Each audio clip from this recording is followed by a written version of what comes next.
Vals-les-Bains, en Ardèche. Marion Perrin exploite une petite centrale hydraulique dont elle vient de faire l'acquisition. Mais comment vient-on à la production d'énergie hydroélectrique? C'est le fruit un peu d'un engagement écologique depuis relativement jeune et une envie, étant enfant, de détruire les déchets nucléaires. Et ça, j'ai pas réussi. J'étais pas assez bonne en physique quantique pour pouvoir continuer dans cette voie-là. Ce qui allait dans la continuité, c'était les énergies renouvelables. Et donc, je travaille dans le solaire. Et puis, je voulais m'engager de façon personnelle, vraiment, et donc produire proprement de l'énergie. J'ai voulu acheter une centrale hydroélectrique. Et ça se trouve pas si facilement.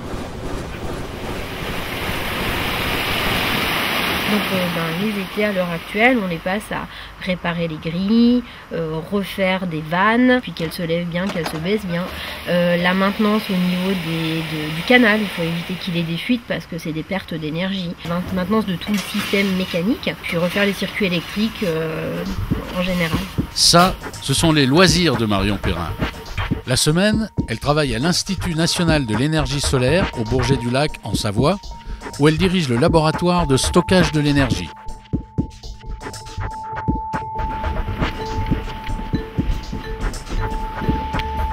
Ce qu'on a fait là, c'est que on a enlevé les grosses batteries qui étaient des batteries au plomb et on va mettre nos petites batteries avec notre système de gestion intelligent. Baptiste et Bruno les ont assemblées, ont mis des cartes électroniques pour faire l'équilibrage entre les différents modules. On les a testés, caractérisés, on sait comment elles marchent. Et tout ça, ça va venir se positionner dans le scooter électrique. Bon, ça rentre tout poil. Alors, le travail vraiment plus technologique de développement des batteries, donc des matériaux qui sont dans les batteries, ça c'est plutôt c'est à Grenoble que ça se passe. À Grenoble, au Liten, on poursuit toujours plusieurs idées à la fois, car il n'existe pas de batterie universelle, mais des batteries, dont les caractéristiques varient en fonction des usages. Batterie souple et très résistante à la chaleur pour équiper des vêtements de pompiers. Batterie minuscule à grande longévité pour alimenter sous la peau des implants auditifs ou des pompes à insuline. Batterie à forte capacité de stockage pour le bâtiment. Et bien sûr, batterie pour les véhicules électriques.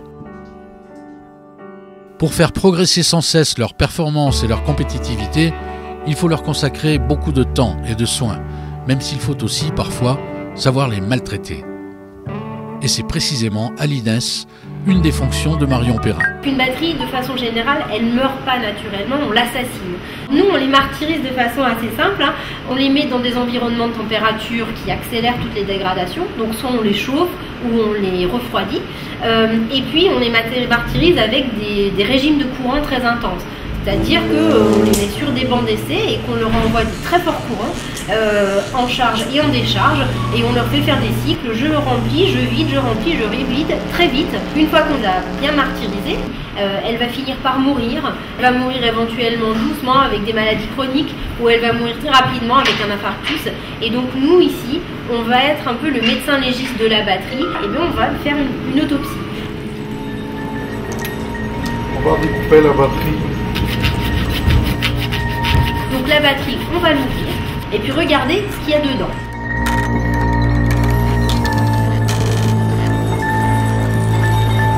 Et dedans, on va faire un prélèvement sanguin, c'est-à-dire qu'on va prendre de l'électrolyte, on va regarder cet électrolyte, de quoi il est composé.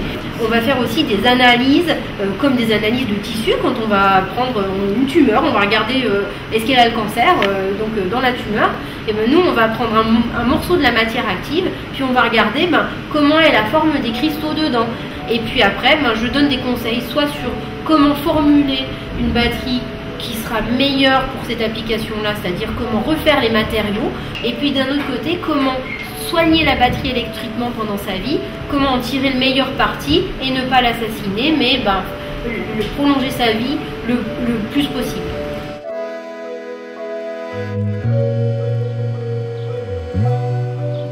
Du fil de l'eau aux batteries, en passant par l'énergie solaire, Marion Perrin, de sa centrale ardéchoise, continue de rêver d'un monde où la production d'énergie serait à la portée de tous. La plus grande force des énergies renouvelables, c'est qu'elles sont présentes partout. Donc comment faire l'architecture des réseaux du futur et comment intégrer le plus possible d'énergie renouvelable malgré le fait qu'elles sont intermittentes.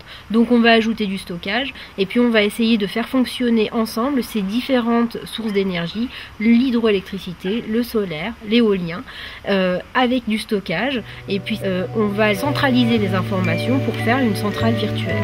Donc on est au-delà d'un changement juste de modèle de circuit électrique, on est sur une mutation sociale.